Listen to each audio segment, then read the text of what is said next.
Lanjutan tafsir Quran surat An-Nisa ayat 3 bagian ke-8 tentang istri Rasulullah SAW, Saudah binti Zam'ah.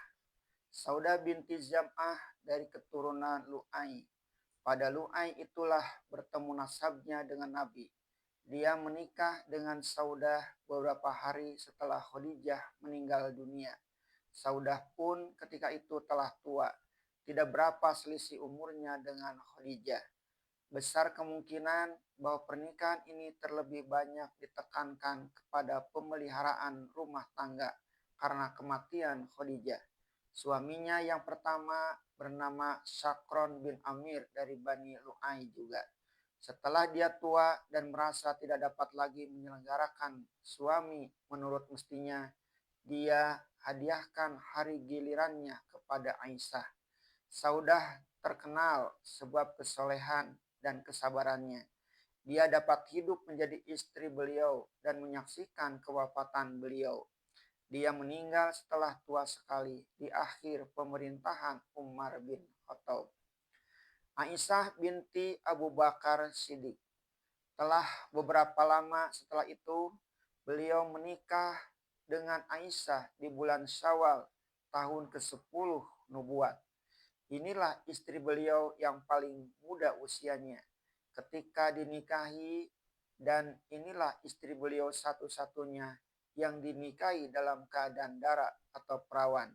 Dia mulai dinikahkan oleh ayahnya Abu Bakar dengan Rasulullah dalam usia 7 tahun.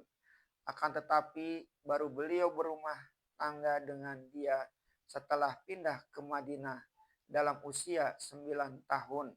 Ketika Rasulullah SAW meninggal dunia, usia Aisyah baru 18 tahun.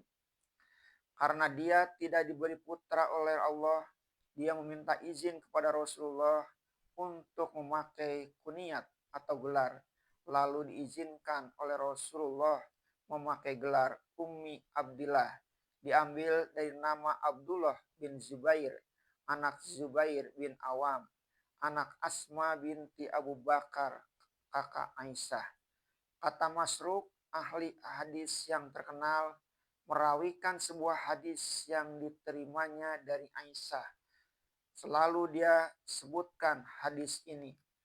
Disampaikan kepadaku oleh Aisyah yang jujur, putri Abu Bakar yang jujur, As-Siddiqu binti As-Siddiq, Al-Bari'ah, Al-Mubara'ah, yang bersih dan dibersihkan pula namanya oleh Allah.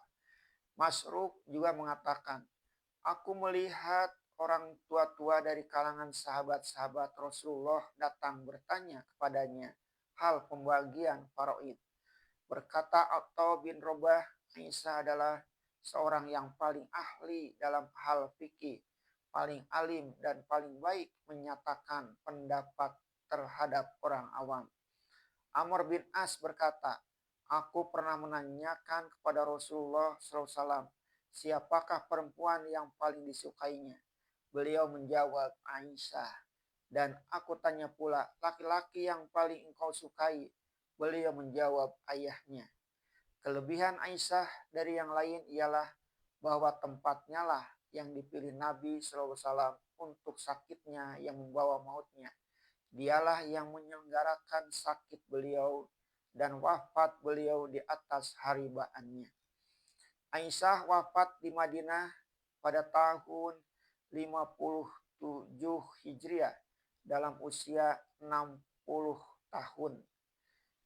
Selama hayatnya, sesudah suaminya yang mulia wafat, terkenalah ilmunya yang luas.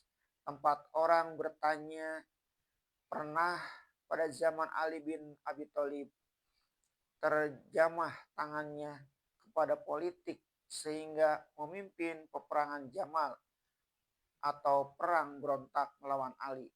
Akan tetapi dia dapat ditawan dan disuruh antarkan kepada adiknya Muhammad bin Abu Bakar ke Madinah.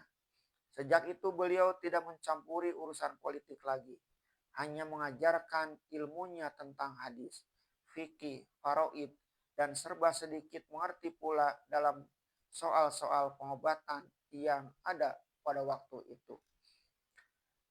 Hafsah binti Umar bin Khattab.